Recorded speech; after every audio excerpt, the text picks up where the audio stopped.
భక్తి, జ్ఞానం, కర్మ మార్గం. నిజంగా వీటిని ఎవరైనా ఫాలో అవుతున్నారంటే వాళ్ళు కేవలం ఈ ప్రపంచంలోని సైంటిస్టులు మాత్రమే. సైన్స్ మీద విపరీతమైన భక్తి, జ్ఞానం సంపాదించాలనే ఆసక్తి, ప్రాపంచిక బంధాల నుండి విముక్తి వారిని ఒక యోగిలాగా మారుస్తుంది. మానవులు శతాబ్దాలుగా ప్రతిదీ తెలుసుకోవడానికి ప్రయత్నిస్తున్నారు. అందుకోసం టెక్నాలజీ డెవలప్ కాకముందు శతాబ్దాల క్రితం మానవుల ఇమాజినేషన్, లాజిక్ అండ్ ఫిలాసఫీలను యూజ్ చేశారు. ఇదే తరువాత మతంగా మారింది. దాని అస్తిత్వాన్ని అర్థం చేసుకోవడానికి క్యూరియాసిటీ మత మూలాల్లోనే ఉంది. కొన్ని శతాబ్దాల తరువాత కొన్ని మతాల్లో మూఢనమ్మకాలు, హిపోక్రసీ, కమ్యూనలిజం బాగా పెరిగింది. వీటిని సరైన దారిలో పెట్టి మతం యొక్క నిజమైన ఉనికిని తెలిపి అస్తిత్వం వైపు నడిపించే మార్గం సైన్స్ ఒకటే. టెక్నాలజీ డెవలప్మెంట్ వలన ప్రాచీన సనాతన గ్రంథాల ద్వారా మన పూర్వీకులకు వేల సంవత్సరాల క్రితమే ఎంతో కొంత అడ్వాన్స్డ్ ఇమాజినేషన్ ఉంది. సైన్స్ కేవలం ఇమాజినేషన్ మాత్రమే అని కూడా చెప్పొచ్చు. ఇమాజినేషనే కదా అని ఆలోచించడంలో తప్పే ఉంది. ఎటువంటి మ్యాథమెటికల్ ప్రూఫ్స్ అవైలబుల్గా ఉన్నాయి. కానీ వేల సంవత్సరాల క్రితం మల్టీవర్స్ మరియు టైం డైలేషన్ వంటి వాటిని ఊహించుకోవడం అంటే ఈ రోజుల్లో బిగ్ బ్యాంగ్ థియరీ లాంటి రెవల్యూషనరీగా స్టెప్ అయి ఉంటుంది. ఇక మన పూర్వీకులు తమ కథల ద్వారా మనకు చెప్పిన చాలా రహస్యమైన మరియు ఆసక్తికరమైన క్యారెక్టర్ కాక్ బుషోండిజీ గురించి సైన్స్ ద్వారా మనం మరింత బాగా అర్థం చేసుకోవచ్చు. కాబట్టి ఆలస్యం చేయకుండా మొదలు పెడదాం. ముందుగా కాక్ బుషోండిజీ ఎవరు, ఆయన ద్వారా చెప్పిన వింత కథల్లోని రహస్యాలేంటో తెలుసుకుందాం. వాల్మీకి రామాయణం అలాగే శ్రీరామచరితమానస్ అనే 2 పుస్తకాల్లో కాక్ బుషుండి గురించి వివరించబడింది. వశిష్ఠ మునిని అతనిపై రాసిన చాలా అధ్యాయాలున్నాయి. అతని పేరే విచిత్రంగా ఇంట్రెస్టింగ్గా అనిపిస్తుంది. కాక్ అంటే కాకి, బుషుండి అంటే ఒక రకమైన అగ్ని ఆయుధం. ధనుర్వేదం 100కు పైగా ఆయుధాల గురించి అందులో అగ్నికి సంబంధించిన ఆయుధంగా భావించే బుషుండి అనే ఆయుధం ఉండేదని చెప్పారు.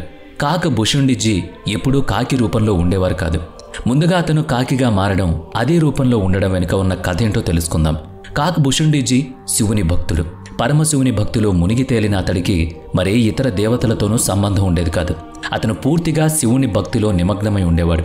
ఒకరోజు శివుని ఆరాధన సమయంలో తన గురువు వచ్చినప్పుడు అతన్ని పలకరించడం మర్చిపోయాడు. దీంతో శివుడికి కోపం వచ్చింది. ఎందుకంటే గురుస్థానం, గురువున్న గౌరవం దేవుడి లాంటిదని శివుడు చెప్పాలనుకున్నాడు. దేవుణ్ణి ఎంత పూజించినా గురువు పట్ల గౌరవం ఎప్పుడూ ఉండాలి. ఆ కారణంతో శివుడు కాక్ బుషుండిని శపించాడు. శాపం వలన కాక్ బుషుండిజీ తదుపరి 1000 జన్మల వరకు జంతు రూపంలో జీవించాల్సి వచ్చింది. కాక్ బుషుండిజీ గురువు శాపాన్ని వెనక్కి తీసుకోమని శివుణ్ణి అభ్యర్థించాడు. కానీ శివుడు శాపాన్ని వెనక్కి తీసుకోలేకపోయాడు. అయితే కాక్ బుషుండి గురువు యొక్క ప్రార్థనను వినని శివుడు అతను ఖచ్చితంగా 1000 జన్మల వరకు జంతు రూపంలో జీవిస్తాడని, తరువాత అతను మానవ రూపంలో మహాపండితుడు అయి శ్రీరామునికి ఇష్టుడవుతాడని చెబుతాడు. 1000 సంవత్సరాల పాటు జంతు రూపంలో జీవించిన కాక్ బుషుండిజీ బ్రాహ్మణుడిగా జన్మించి వివిధ ఉపన్యాసాలకు వెళ్ళేవాడు. అలాగే లోమస్ ఋషి యొక్క ఒక ఉపన్యాసంలో సుగుణ భక్తి అంటే నిర్గుణ భక్తి గొప్పదని వివరించాడు. అది కాక్ భూషుండికి అది నచ్చక అతను లోమస్ ఋషితో వాదించడం మొదలుపెట్టాడు. ఈ వాదన కారణంగా అతను లోమస్ ఋషి కాక్ బుషుండిని కాకిగా మారమని శపించాడు. కానీ తరువాత తన శాపం గురించి పశ్చాత్తాపడిన లోమస్ ఋషి అతను కోరుకున్నప్పుడు చనిపోవచ్చని కాక్ బుషుండికి వరమిచ్చాడు. కాకి రూపంలో ఉన్న కాక్ బుషుండి శ్రీరాముని స్పర్శను పొందడంతో అతను తన మరణం వరకు కాకి రూపంలోనే ఉండి వివిధ ప్రాంతాలకు వెళ్లి రామకథను బోధించడం ప్రారంభించాడు. ఆ విధంగా కాక్ బుషుండి లెక్కలేనన్ని సంవత్సరాలు జీవించి రామాయణాన్ని 11 సార్లు, మహాభారతాన్ని 16 సార్లు చూశారని అనుకోవచ్చు.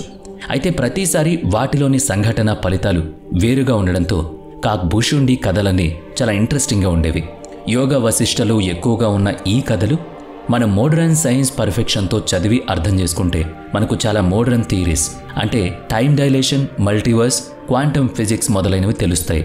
ఇప్పుడు ఇంద్రుడి కథలో యూనివర్స్ డిస్క్రిప్షన్ 13వ అధ్యాయం యోగ వశిష్ఠ నిర్వహణ ప్రకరణం 2వ భాగంలో ఒక కథ ఉంది.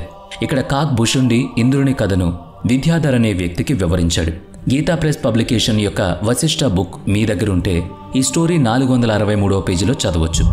ఈ కథలో యూనివర్స్ రిలేటెడ్ చాలా ఇంట్రెస్టింగ్ విషయాలు ఇవ్వబడ్డాయి. రాక్షసుల చేతిలో ఓడిపోయిన ఇంద్రుడు కొత్త లోకానికి వెళ్ళినప్పుడు అక్కడ చాలా కాలం డిఫరెంట్గా ఉండేవాడని చెప్పాడు. ఈ కథను మనం 100 నుంచి 150 సంవత్సరాల కింద లేదా ఐన్స్టీన్ థియరీ ఆఫ్ రిలేటివిటీకి ముందుగాని చదివి ఉంటే మనకు అర్థమయ్యేది కాదు. మరి ఈ కథలో ఇలాంటివి చాలానే ఉన్నాయి కాబట్టి మొదటి నుంచి ప్రారంభిద్దాం. ఈ స్టోరీ మొదట్లోనే 6వ శ్లోకంలో మన యూనివర్స్ గురించి కాక్ బుషుండి చాలా ఆసక్తికరమైన విషయం చెప్పారు. ముందుగా ఎక్కడో ఎప్పుడో ఏదో ఒక కల్పవృక్షం మీద అన్ని విధాల ఇమాజినేషన్ ఆధారాలతో యుగసంధి లాంటి శాఖల మీద రౌండ్ షేప్లో ఉన్న ఒక ఫ్రూట్ లాగా ఇప్పుడు మన యూనివర్స్ ఉండేది. ఆ లైన్లో ప్రతి పదం చాలా ముఖ్యమైంది. మనం ప్రతిదాన్ని చదివి అందులో ఉన్న మోడర్న్ సైన్స్ని అర్థం చేసుకోవడానికి ప్రయత్నిద్దాం.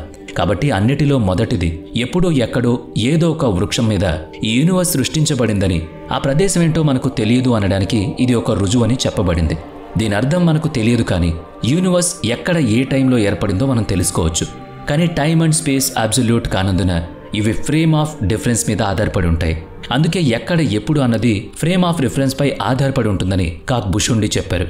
ఇక ఆ తర్వాత టైం కూడా అబ్సల్యూట్ కాదని, అదే వేర్వేరు వస్తువులకు వాటి వేగాన్ని బట్టి మారుతూ ఉంటుందని నిరూపించబడింది. కాబట్టి ఈ రెండు విషయాలు టైమ్ అండ్ స్పేస్ అబ్సల్యూట్ కావు, అవి రిలేటివ్. అందుకే కాక్ బుషుండి ఫస్ట్ స్టేట్మెంట్లోనే చెప్పారు, ఎప్పుడో ఎక్కడో అంటే ఎప్పుడు ఎక్కడ అనే విషయాన్ని సరిగ్గా చెప్పలేదు. ఆ తర్వాత ఏ కల్పవృక్షంలోనైనా అని కాక్ బుషుండి చెప్పారు. విశ్వాన్ని కల్పవృక్షంతో పోల్చడం ఇక్కడ గమనించదగ్గ విషయం. ఇప్పుడు మీరు కల్పవృక్షం అనే పదాన్ని పరిశీలిస్తే అది కల్పం మరియు వృక్షంతో రూపొందింది. మీరు వేదాల్లో చూస్తే కల్పం అనే పదానికి సామర్థ్యం అని, వృక్షానికి ట్రీ అని అర్థం. ఎందుకంటే వృక్షం అనేది చాలా జీవజాతులకు మూలం. కానీ యూనివర్స్ని కల్పవృక్షం అన్నారు అంటే ఇది సామర్థ్యం ఉన్నటువంటి చెట్టు అని అర్థం. దాంతోపాటు ఏదైనా ఒక కల్పవృక్షంలో అంటే చాలా కల్పవృక్షాలు ఉంటాయని కూడా చెప్పబడింది. ఇక మొదటిది యూనివర్స్ ఒక పండులా సృష్టించబడిందని, రెండవది యూనివర్స్ గులెర్ లాంటిది అని మనకు తెలిసింది. వేరే పండు ఎందుకు తీసుకోలేదు? యాపిల్, మామిడి ఎందుకు తీసుకోలేదు? గులెర్ పండును చూస్తే ఇది దాదాపుగా గోళాకారంగా ఉంటుంది. మీరు యూనివర్స్ని మన శాస్త్రవేత్తలు చేసినట్లుగా స్టడీ చేస్తే మన యూనివర్స్లోని కాస్మిక్ మైక్రోవేవ్ బ్యాక్గ్రౌండ్ రేడియేషన్స్ అన్ని వైపుల నుంచి హోమోజీనియస్గా ఉందని వాళ్ళు కనుగొన్నారు. ఇప్పుడు ఇక్కడ cosmic microwave background radiation CMD అంటే ఏంటి? ఇది బిగ్ బ్యాంగ్ తర్వాత మిగిలిపోయి ఇప్పటికీ మన చుట్టూ వ్యాపిస్తున్న ఎనర్జీ. మీకు గుర్తుంటే మనం యాంటెనాలున్న టీవీలో ఛానళ్లను మార్చినప్పుడు మధ్యలో స్టాటిక్ స్క్రీన్ ఉండేది. ఆ ప్యాటర్న్ ఒక విధంగా cosmic microwave background radiation partner. ఇప్పటికీ ఆ రేడియేషన్ మనకు అందుతుంది. దాన్ని స్టడీ చేసి ప్లాట్ చేసినప్పుడు ఇది దాదాపుగా హోమోజీనియస్ ఉన్నట్లు కనబడుతుంది. అంటే యూనివర్స్ అన్ని వైపుల నుంచి ఒకేలా కనిపిస్తుంది. అందుకే ఈరోజు మన అబ్జర్వబుల్ యూనివర్స్ అన్ని వైపుల నుంచి ఒకే విధంగా ఉంటుంది. అన్ని వైపులా ఒకేలా ఉండి 46.5 బిలియన్ లైట్ ఇయర్స్ వ్యాసార్థంతో సంపూర్ణ గోళంగా మనం కనుగొన్నాం. ఆ గులేర్ పండును చూస్తే ఇది దాదాపుగా ఒక పర్ఫెక్ట్ రౌండ్ షేప్ అని కనిపిస్తుంది. యూనివర్స్ని ఫలం అని పిలవడం కూడా యూనివర్స్ ఒంటరిగా లేదని సూచిస్తుంది. ఒక సృష్టిలో అనేక యూనివర్స్లు ఉండొచ్చు. ఎందుకంటే ఒక చెట్టు మీద ఒకే పండు పండదు. వేర్వేరు శాఖలు వేర్వేరు ఫలాలను ఇవ్వగలుగుతాయి. వేర్వేరు శాఖలు వేర్వేరు టైం లైన్స్ను చూపిస్తాయి. ఈ కాలంలో వివిధ రకాల యూనివర్స్లు పుడతాయి, అలాగే చనిపోతాయి. కాబట్టి కాక్ బుషుండి కథలు మల్టిపుల్ యూనివర్స్ల గురించి వివరిస్తున్నట్లు అనిపిస్తుంది. కాబట్టి ఇక్కడ మనం ఒక శ్లోకంలో కాక్ బుషుండి మోడర్న్ సైన్స్కి సంబంధించిన అనేక థియరీస్ని వివరించారు. వేదాల్లో ఇంద్రుడే దేవుడని, పురాణాల్లో ఇంద్రుడు ధూర్తుడు ఎలా అయ్యాడో అని ఒక వీడియో చేశాం. అందులోని కథలు పురాణాల్లో ఇంద్రుడు ఒక పదవి అని, వేదాల్లో ఇంద్రుని సాక్షాత్ పరబ్రహ్మ అని అంటారు. ఈ స్టోరీలో కూడా మనకు అదే అర్థం వస్తుంది. విశ్వం గురించి హోలోగ్రాఫిక్ థియరీ అనే మరో ఫేమస్ థియరీ ఉంది. కాక్ బుషుండి కథలో 7-8వ సంపుటిలో ఈ థియరీ మనం గుర్తించవచ్చు. నేను మాట్లాడిన కల్పవృక్షం కేవలం ప్రతిబింబం మాత్రమేనని, అందులో నిజమేమీ లేదని, కావాలంటే మన జ్ఞానంతో ముగించొచ్చు. ఈ మాటలన్నీ బుషుండి విద్యాధర్తో చెప్పాడు. 7వ సంపుటిలో కాక్ బుషుండి ప్రతిఫలిస్తున్న సృష్టి హోలోగ్రామ్ అని చెప్పారు. 9వ శ్లోకంలో జింకలు ఎడారిలో నీటిని చూసినట్లే అనిపిస్తుంది, కానీ నిజానికి నీరు ఉండదు. అదేవిధంగా యూనివర్స్ హోలోగ్రామ్ అయినప్పటికీ అది మొత్తం నిజం కాదు. మనం మాట్లాడుకున్న కల్పవృక్షం అహం బీజం ద్వారా ఏర్పడిన కేవలం హోలోగ్రామ్ మాత్రమే. కాక్ బుషుండి పక్షి రూపంలో ఉన్నందున అతను ప్రపంచం మొత్తాన్ని చెట్టులా చూస్తున్నాడని, అందుకే అతను యూనివర్స్ని చెట్టుగా వివరించాడని చాలామంది అనుకోవచ్చు. అయితే ఇక్కడ మల్టీవర్స్ లాంటివి ఏదీ లేదు. కానీ ఈ వృక్ష థియరీ వేదాలపై ఆధారపడి ఉంది. ఋగ్వేదంలోని ప్రథమ మండలం 164వ సూక్తంలోని 20వ మంత్రంలో ఈ విశ్వమంతా వృక్షంగా చూడబడింది. మనకు ఈ జ్ఞానం కాక్ బుషుండి కథల నుంచి వినిపిస్తున్నప్పటికీ ఈ జ్ఞానం వేదాల నుంచి వచ్చిందని ఇక్కడ మనకు అర్థమవుతుంది. వీడియో నచ్చితే లైక్ చేయండి, షేర్ చేయండి. ఇప్పటి వరకు మన ఛానల్ని సబ్స్క్రైబ్ చేయనట్లయితే ఇప్పుడే సబ్స్క్రైబ్ చేసుకుని పక్కనే ఉన్న బెల్ ఐకాన్పై క్లిక్ చేయండి. నెక్స్ట్ వీడియోలో మళ్ళీ కలుద్దాం. Thanks for watching.